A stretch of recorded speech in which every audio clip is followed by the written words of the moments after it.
Development research key to Africa's economic growth.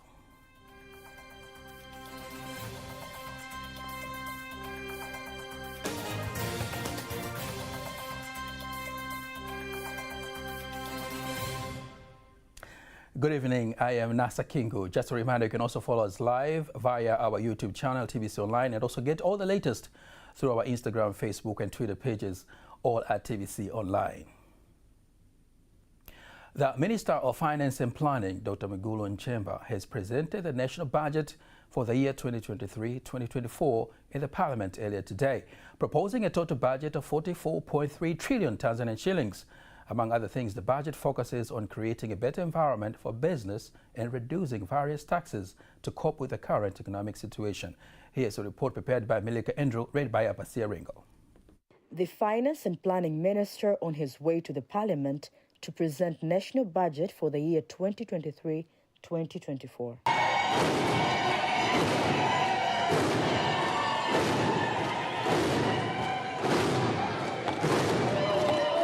Then the Minister of Finance and Planning, Dr. Mwigulu Nchemba, was received with an applause in the Parliament, tabling the budget, which is full of reliefs, proposals, achievements and directives. Napendekeza kuondoa ada kwa wanafunzi wanaomaliza kidato cha 4 na kupangiwa. I propose to eliminate the fees for students who complete their secondary education and are assigned by the government to join technical colleges in Dar es Salaam, Mbeya and Arusha. I propose to establish a loan program for students selected by the government to study at secondary education institutions in priority fields such as science, health, technology, and teaching. Regarding the Tanzania's economic growth of $85.4 billion, Dr. Nchemba explains. Jarida la Shirika la Fedha la Kimataifa la Aprili 2023. The Financial Journal of the International Organization for April 2023 has shown that Tanzania's economy is expected to reach $85.4 billion in 2023 from $69.9 billion in 2021. Tanzania has risen to the 6th position compared to other countries south of the Sahara Desert, led by Kenya with $116 billion, Ethiopia with $120 billion, Angola with $121.4 billion, South Africa with $405.7 billion, and Nigeria with $477.4 billion. Other countries, billion US dollars, the DRC with $62.8 billion, and Uganda with $48.8 billion. Apart from that, other recommendations have been the exemption of various taxes. Napendekeza kufanya marekebisho. I propose to make amendments to modify, establish, cancel, and reduce various fees and charges administered by various ministries, departments, and government institutions as follows. On the part of the Ministry of Investment, Industry and Trade, withdraw the penalty of 15% of the value without having an infrastructure on roads it reserves. As Treasury Cabinet Secretary Njuguna Ndung'u tables the 3.7 trillion Kenyan shillings for the year 2023-2024 budget before the Parliament, education is the biggest gainer with an allocation of 630 billion Kenyan shillings. This is 27.4% of the budget as President Ruto's administration seeks to provide accessible and quality education. The allocation of Higher Education Loans Board has doubled from 15 billion Kenyan shillings to 30 billion Kenyan shillings. 141 billion Kenyan shillings has been allocated to the National Government Health Services, with additional funds allocated to counties. 250 billion Kenyan shillings to go to road. Introduce 2 additional tax bands. A 4th band will be applicable to employees earning incomes between 500,000 per month to Kenya shillings 800,000 per month at the rate of 32.5%.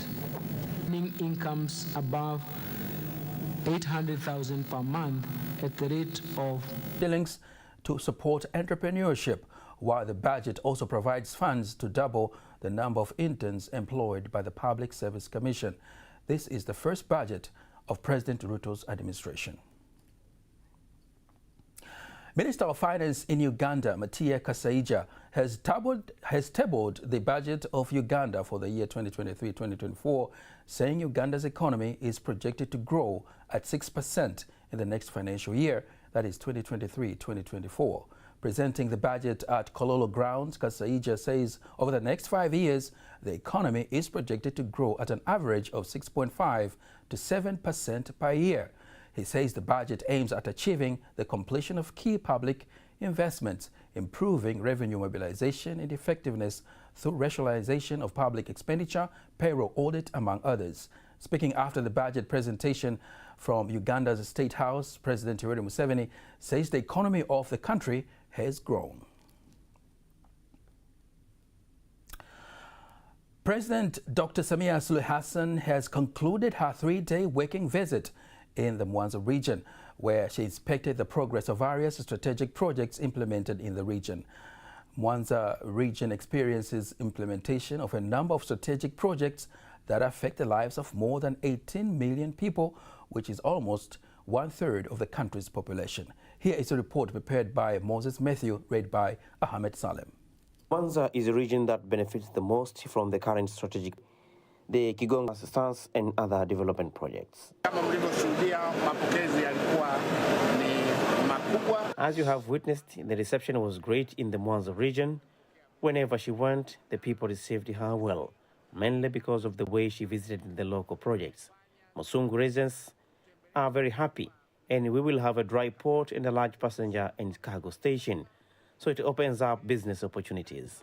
The visit of President Dr. Samia Suluhu Hassan to the region is expected to increase the speed of the implementation of various development projects.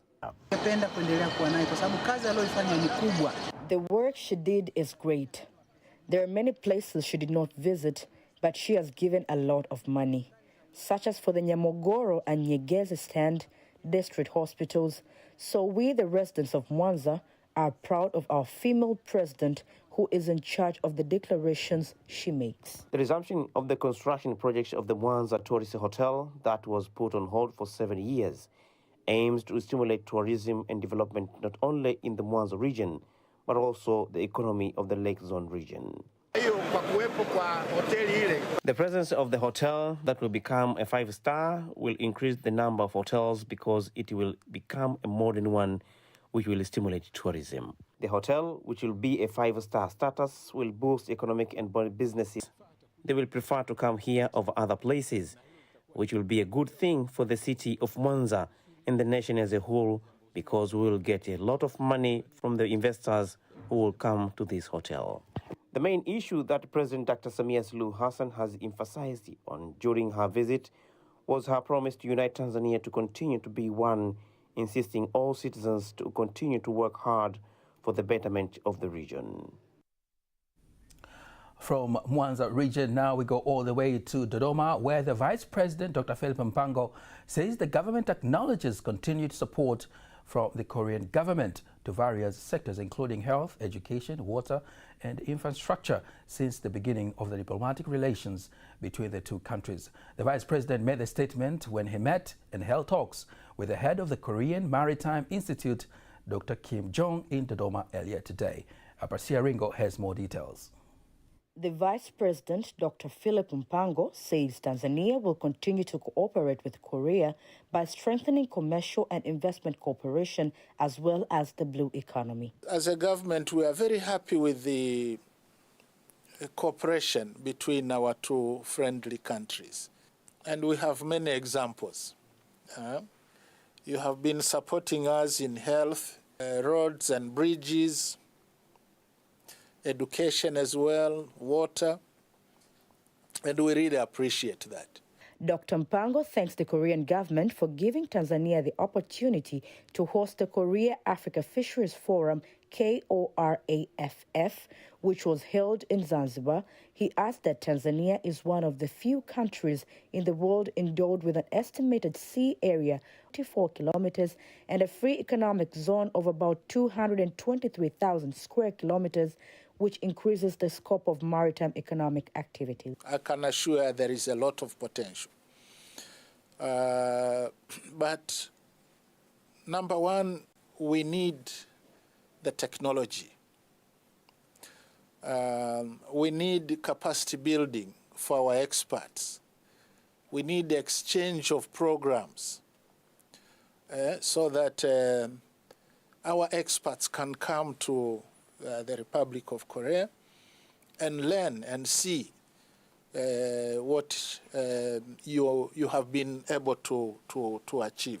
The head of the Korean Maritime Institute, Dr. Kim Dong-deok, says Korea is ready to cooperate with Tanzania in research as well as exchange experiences in marine issues in recognition of Tanzania's uniqueness in the area. I hope we can go more 30 years, better than before, and more friendly and more effectively go together for the future. Because Busan is ready for cooperate with ocean, with other countries. Maybe 2030, if we host that meaningful gatherings, Busan can be a platform for the cooperation. He asked that Tanzania and Korea will always cooperate and exchange experiences to solve challenges related to the issues of the sea and its resources.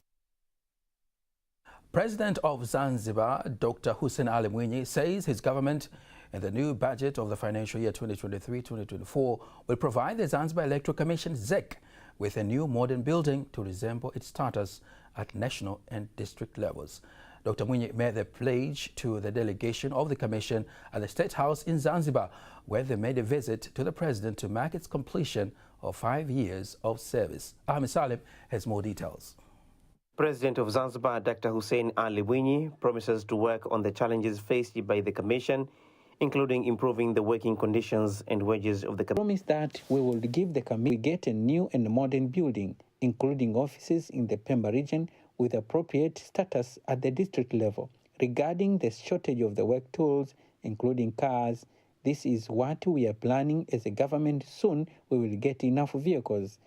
You have explained to us the great achievement that happened during your period. In fact, we are all satisfied with the good work done in the past 5 years. Speaking during the meeting, the chairman of the Commission, retired Chief Justice of Zanzibar, Hamed Mahmoud Hamid, Law number 1 of 2019, Election Law number 4 of 2018, and the Opinion Poll Law number 6 of the year 2000. He asked that the law requires the Commission to hand over the performance report to the President of Zanzibar and the Chairman of the Revolutionary Council immediately after completing its term of service.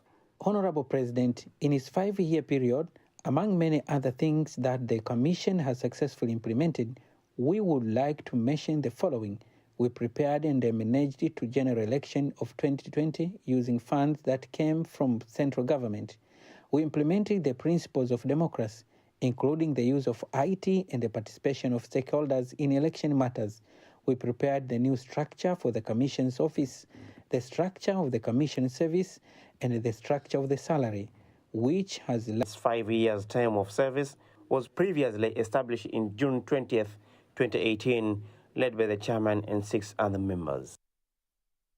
African countries fail to implement the resolution of the African Union, which requires each country to allocate 1% of the gross domestic product for conducting development research due to a number of other priorities. Here is a report prepared by Harry Mabumo, read by Pendael Omar.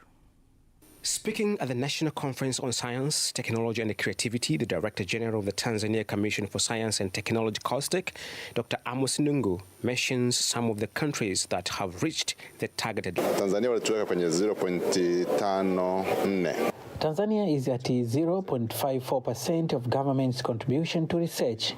But if you look at the whole Africa, no country has reached it because the priorities are too many and the budget is the same. So the private sector should contribute. Then he elaborates the strategy that can make African countries achieve the targeted level through African Union.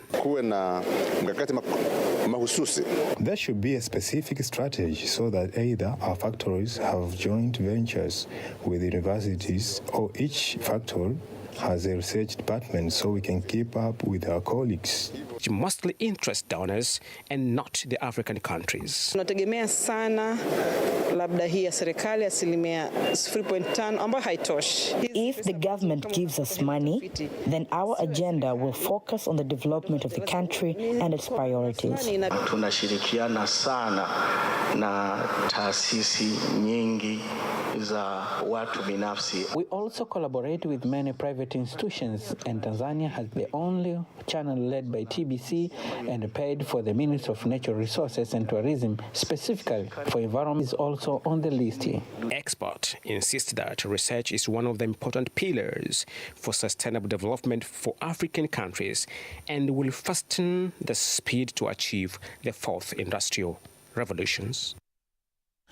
The government of Tanzania acknowledges the ongoing progress in the negotiation of a number of agreements and memorandums of understanding that will get involved in the agreements include air transport. During the Russia Day celebrations, the Deputy Minister for Foreign Affairs and East African Cooperation, Baruch Nasser Baruch, says that major reforms have been undertaken in the legal, fiscal and public service sectors so as to ease the process of starting and doing business in Tanzania. Faith Ngaga has more details.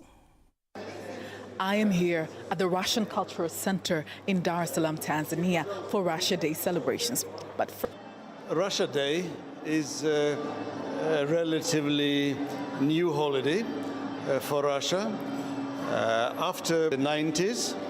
And the day of the declaration of this independence, we set up as the new National Day of the new Russia. And since then, every year, we celebrated both at home and abroad in a circle of our friends, like here in Tanzania. We have a lot of good friends for all here and many, many more. Furthermore, the Deputy Minister of Foreign Affairs and East African Cooperation, Baruch Nasser Baruch, reaffirms the government's commitment to work with Russia and other development stakeholders. As we commemorate this day, the vows remind us of the 62 years of excellent and uninterrupted relations that have happily existed at international fora. I wish to assure Your Excellency of Tanzania's commitment to continue working closely with the Russian Federation in further strengthening and deepening ties of friendship and cooperation for mutual benefits of our peoples and our two countries. Excellencies, ladies and gentlemen, for decades, Russia has been a great supporter, meaningful and reliable partner,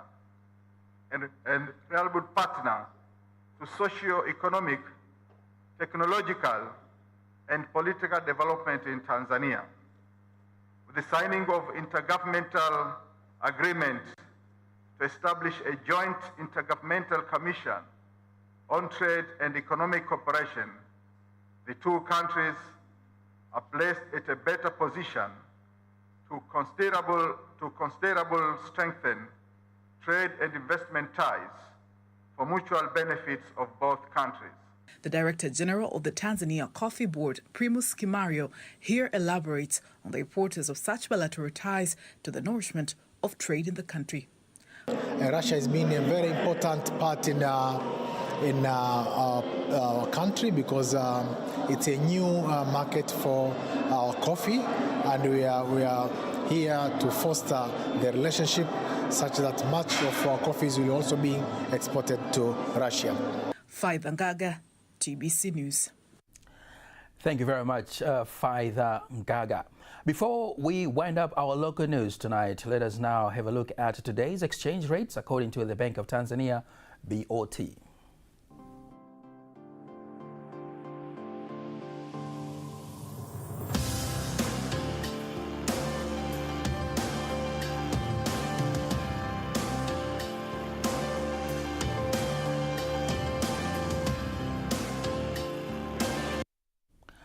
Don't miss TVC News every weekday to know all the latest in exchange rates. Time now for all the latest in international news.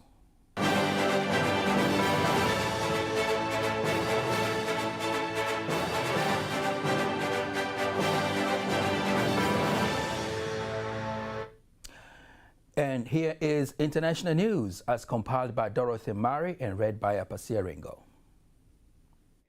Zimbabwean lawmakers upheld plans to charge candidates for president United States dollars 20,000 to appear on the ballot, and those running for parliament United States dollars 1,000, despite a bid by the opposition to reduce the fees before a deadline next week for candidates to register. The fees, denominated in US dollars, are a 20-fold increase from fees charged in the previous elections in 2018. During a debate, parliamentarians of the ruling ZANU-PF party said the policy would ensure that only strong candidates run for office. They secured Parliament's approval of the measure after the Constitutional Court ruled last week that lawmakers must debate it. However, the opposition party Citizens Coalition for Change said the measure would undermine the right to stand parliamentary elections August this year. Sudan's paramilitary Rapid Support Forces, RSF, has condemned the killing of the governor of West Darfur State, Hamis Abakar. In a statement, the RSF says the governor was killed. It will not hesitate to bring to justice any member of its force found to have been involved in the incident. Earlier, Sudanese officials had accused the RSF of killing the governor. Survivors from a fishing boat that sank off southern Greece in one of Europe's worst migrant disasters say up to 100 children may have been on board. At least 78 people have already been confirmed dead in the disaster, but scores more could still be missing at sea, with reports suggesting that up to 750 people were aboard the vessel. Rescuers are still scouring the seas off Greece in a massive search operation as hopes of finding more survivors dwindle. Thank you very much, Dorothy Murray and Apasia Ringo, for the international news. Sports news up next.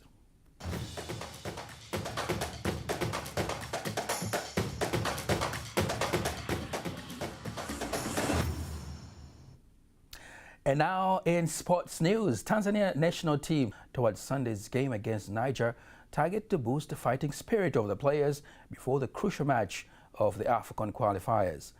Coach M. Rouge adds that he has decided to add young players to the squad to increase dynamism of the team as Tanzania is looking forward to qualify for the AFCON 2023 competition. We try to make the age for the players now, then we can prepare the future with the new players. There are no surprises in squad. This is what you have in the league. And the only positive thing is that performance of Yanga. We are happy for them, and we congratulate that team for that performance. Also Simba, because it was not easy for them. Taifa Stars sit in second place of Group F with 4 points, and the win against Niger on Sunday will place the country in a good position to qualify for the AFCON tournament. Golfers will participate in the corporate Masters Golf competition, aims at strengthening ties between business people as well as developing junior golfers to reach their full potentials. Speaking to TVC News in Dar es Salaam, corporate Masters of Juniors golfers for the betterment of the national teams. This year, as we bring in the juniors to support them, they're not going to be playing as juniors, a 4-ball or 3-ball, but we're going to have a 4-ball, which is a mix-up of the juniors and seniors, juniors and amateurs, just to give them a challenge. And the main aim is for them to be able to have that, that gifting that we're trying to build them as corporate masters, so that they can be able to enhance this as they're growing. Corporate Masters competition scheduled to take place on 5th August, which will involve amateurs and professional golfers from different golf clubs in the country. That was sports news, and now before we wind up.